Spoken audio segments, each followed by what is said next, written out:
여보, 엠마가 이상해. 이게 무슨 일이야? 애가 왜 이러는 거야? 엠마, 눈 좀 떠봐. 이른 새벽, 캐나다 엘버타주의 한 가정집에서 다급한 목소리로 남편을 부르는 여성이 있습니다.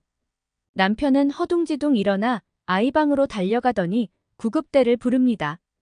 과연 이 가족에게는 어떤 일이 일어난 걸까요? 안녕하세요. 세계인들의 한국에 대한 감동적인 이야기를 전해드리는 감동뭉클입니다.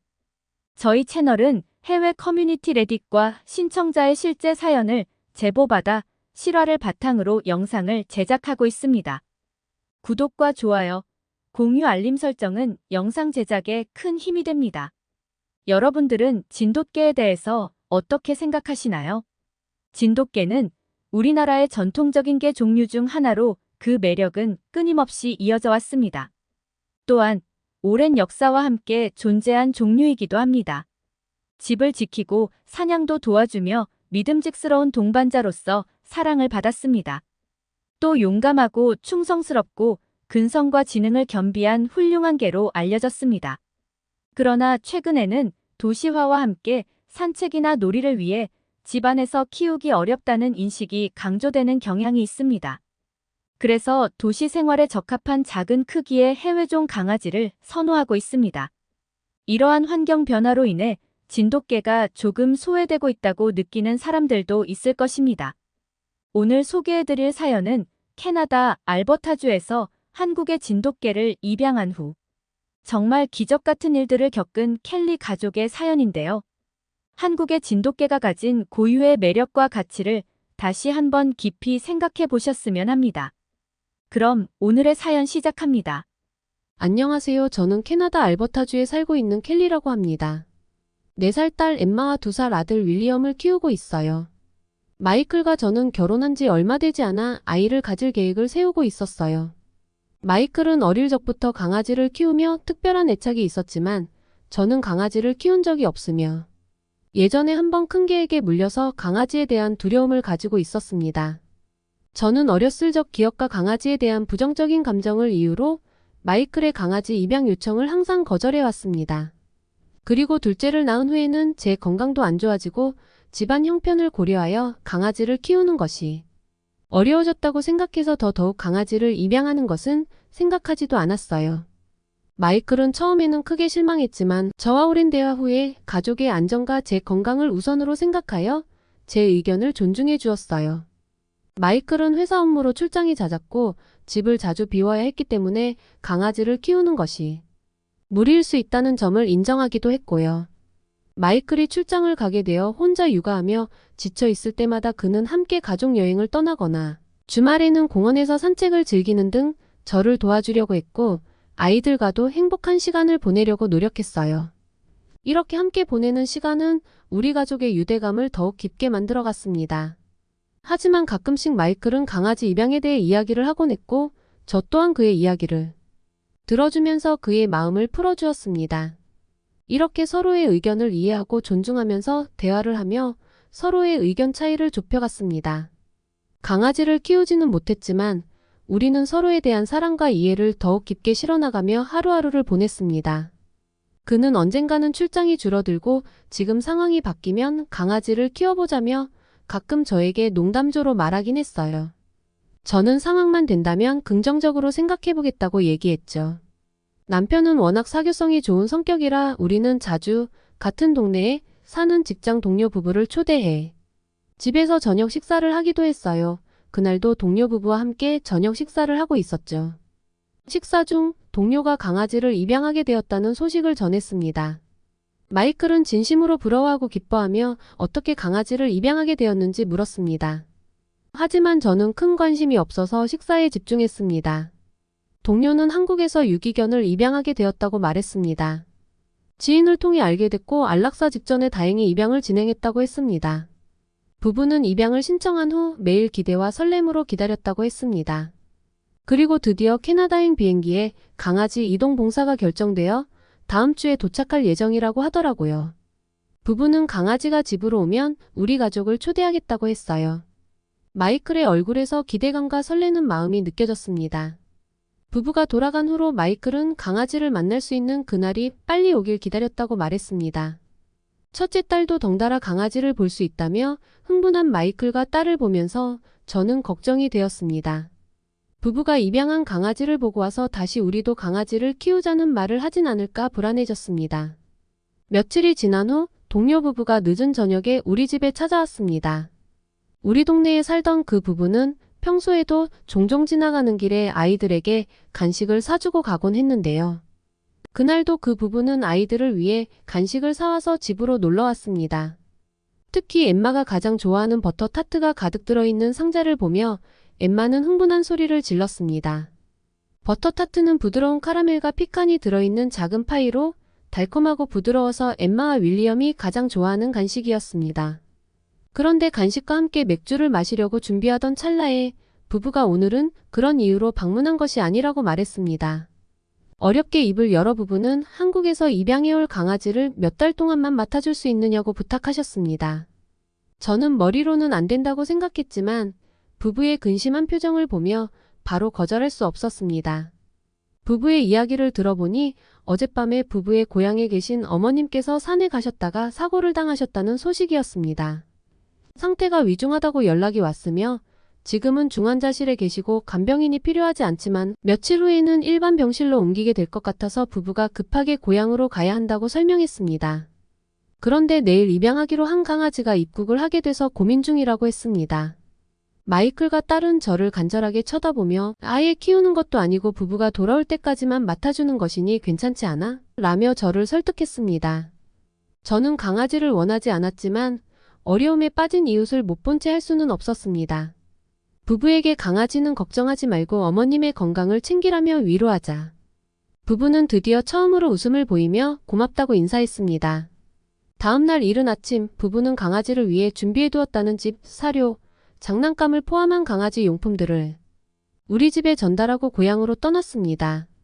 그리고 그날 밤 우리는 공항에서 한국에서 도착한 유기견을 만날 수 있었습니다. 하지만 강아지라고 부르기에는 조금 큰 검고 마른 개가 우리를 기다리고 있었습니다. 마이클과 딸은 그런 강아지여도 마냥 좋은지 웃고 있었지만 저는 조금 실망했습니다. 사실 기대했던 외모와는 전혀 달랐습니다. 조금 더 작고 하얀 귀여운 강아지를 원했었는데 검고 무섭게 생긴 강아지가 온 것이었습니다. 마이클과 딸은 검은 털을 가진 강아지에게 우리에게 온 것은 행운이라며 럭키라는 이름을 지어주었습니다. 이동봉사자는 럭키에 대해 간단히 소개했는데 한국 토종견인 진돗개 중 흑구라고 했습니다.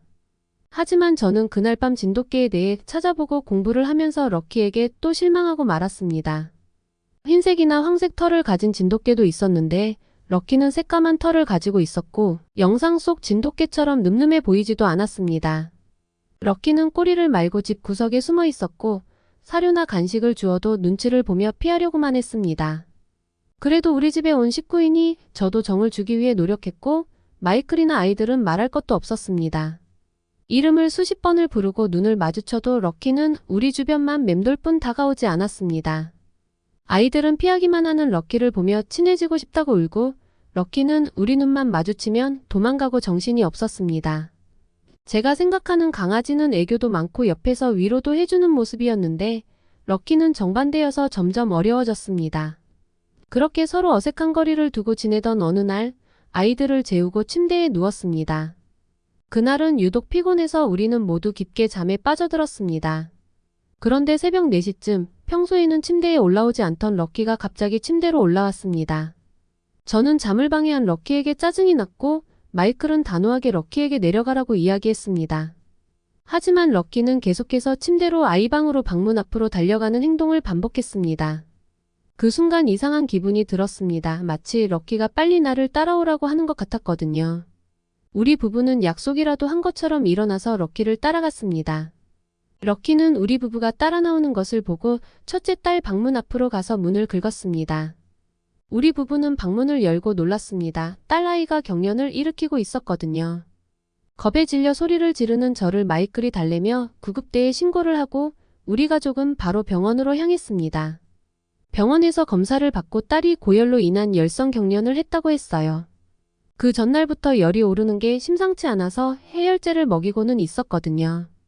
새벽에 열이 심하게 올라 경련까지 온 것이었어요. 딸 아이가 태어난 후에도 한동안은 매우 예민해졌습니다. 해열제를 준비하고 폐렴까지 진행되지 않게 하기 위해 약을 복용하며 증상이 있는지 확인해야 했는데 다행히 럭키 덕분에 제 걱정은 해결될 수 있었습니다. 럭키는 거실 구석에 보이지 않는 곳에서 항상 잠이 들었는데 그날 이후로는 딸 아이 옆을 떠나지 않았습니다. 또한 놀라운 것은 럭키가 딸 아이 증상을 미리 알고 주변에 도움을 요청한다는 것이었습니다. 처음에는 우연이라고 생각했지만 두세 번 일이 반복되니 럭키가 정말로 우리 딸을 지키고 있다는 것을 알게 되었습니다. 인터넷에서 봤던 것처럼 강아지가 주인에게 문제가 생겼을 때 신호를 줘서 증상에 대비할 수 있는 경우가 있다고 했습니다.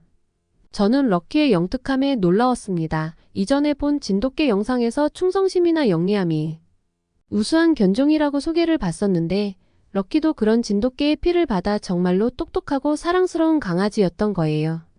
우리는 럭키 덕분에 딸 아이의 증상을 미리 알고 대비할 수 있었고 딸도 더 이상 불안해하지 않았습니다. 항상 딸 아이 옆에서 든든히 앉아있는 럭키에게 표현하기 어려울 정도의 감사한 마음이 들었습니다. 한편으로는 곁을 주지 않고 차갑게 대했던 것이 미안해졌고 제 남편에게 울며 럭키에 대한 미안함을 고백하기도 했습니다. 남편은 웃으며 저를 안고 달래주었어요. 그렇게 몇 주가 흐르고 한국 부부로부터 연락이 왔고 저는 큰 결심을 했습니다. 함께 지내는 동안 많은 일이 있었고 특히 딸 아이의 사건 이후에는 저는 럭키를 가족으로 받아들이기로 결정했습니다. 딸 아이와 저에게는 이제 럭키가 없으면 안 될 존재가 되었어요. 럭키 덕분에 걔에 대한 트라우마도 극복할 수 있게 되었고 그동안 함께 보낸 시간들에 이제 럭키 없이는 안 될 것 같았어요. 그렇게 우리는 한 가족이 되었고 매일 함께 시간을 보냈습니다. 럭키도 점점 밝아졌고 하지만 큰 소리에 겁을 먹거나 꼬리를 말고 도망가는 모습은 여전히 있었죠. 우리는 럭키가 편안하게 지낼 수 있도록 집에서 큰 소리를 내지 않고 조용히 생활했습니다. 럭키가 딸을 지켜주었던 것처럼 우리도 럭키를 지켜주어야 한다고 생각했어요. 딸과 함께 잠이 든 럭키를 보며 힘들었을 유기견 생활이 상상되었어요. 이렇게 큰 소리도 싫어하고 소심하고 조용한 강아지가 힘든 거리를 떠돌며 눈치를 보고 도망 다녔을 생각을 하니 마음이 아팠습니다. 그동안 마음을 못 줬던 것이 더 미안해졌고 이렇게 딸 아이와 함께 곁에서 오래오래 지켜달라고 기도했고 진심으로 럭키를 가족으로 받아들였습니다. 럭키의 행동을 이해하고 서로 아끼는 마음으로 우리는 1년을 함께 지냈습니다. 1년 후 어느 주말 저와 딸, 아들 그리고 럭키는 마당에서 쉬고 있었습니다. 마이클은 출장을 갔던 날이었습니다. 딸과 아들은 마당 구석 만들어 놓은 놀이터에서 웃으며 장난을 치고 있었고 럭키는 제 옆에 누워 있었죠. 그때였어요. 어디선가 짐승 소리가 들려왔는데 처음 듣는 울음소리였어요. 그리고 곧 그 소리가 우리 마당에서 점점 커졌고 우리 쪽으로 달려들었습니다. 거대한 곰이었습니다. 저는 너무 두려워서 몸이 굳어버렸습니다. 저희 집이 산 쪽에 있어서 종종 곰이 출몰한다는 얘기를 듣곤 했는데 저에게 이런 일이 생길 줄은 몰랐습니다. 그런데 항상 소심하고 구석자리에만 있던 럭키가 정말 무섭게 곰 앞을 가로막았습니다. 아이들에게 다가가지 못하도록 곰을 경계하며 처음 듣는 소리로 짖기 시작했죠. 곰도 물러서지 않고 짐승 소리를 내며 위협했어요. 저는 아무것도 할 수 없었고 그때 총소리가 들렸습니다. 마을 사람들이 짐승 소리를 듣고 경찰과 함께 달려온 거였어요. 곰은 총소리에 놀라 달아났습니다. 저는 그제야 아이들에게 달려가 끌어안으며 눈물을 흘렸습니다. 정말 무서웠습니다. 곰이 끝까지 사라지는 것을 지켜보며 목이 아플 정도로 짖는 럭키를 보니 너무 고마웠습니다. 저는 럭키를 쓰다듬으며 고맙다고 인사했고 그러자 럭키는 딸과 아들의 볼을 핥으며 꼬리를 흔들었죠.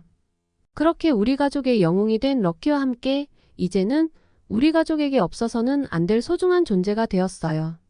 이렇게 멋진 럭키를 만날 수 있게 해준 한국에도 진심으로 감사 인사를 전하고 싶습니다. 오늘의 사연 어떠셨나요? 한국 유기견이 사랑을 받고 영웅까지 되었다니 저도 뿌듯합니다. 오늘 이야기가 좋으셨다면 구독과 좋아요 눌러주시고 주변의 많은 분들에게 공유해주세요. 사연자분에게 응원과 격려의 말씀들을 댓글로 남겨주세요. 감동 뭉클에서는 여러분의 마음들을 모아 사연자분들에게 전달해 드리고 있습니다. 감동적이거나 재미있는 실제 사연들을 제보받고 있으니 소개해주고 싶은 사연이 있으시면 위 메일로 제보해 주시기 바랍니다. 오늘도 여러분의 하루의 작은 즐거움이라도 되었기를 바라며 지금까지 감동뭉클이었습니다. 구독과 좋아요는 영상 제작에 큰 힘이 됩니다. 끝까지 시청해주셔서 감사합니다. 다음에 더 좋은 영상으로 찾아뵙겠습니다.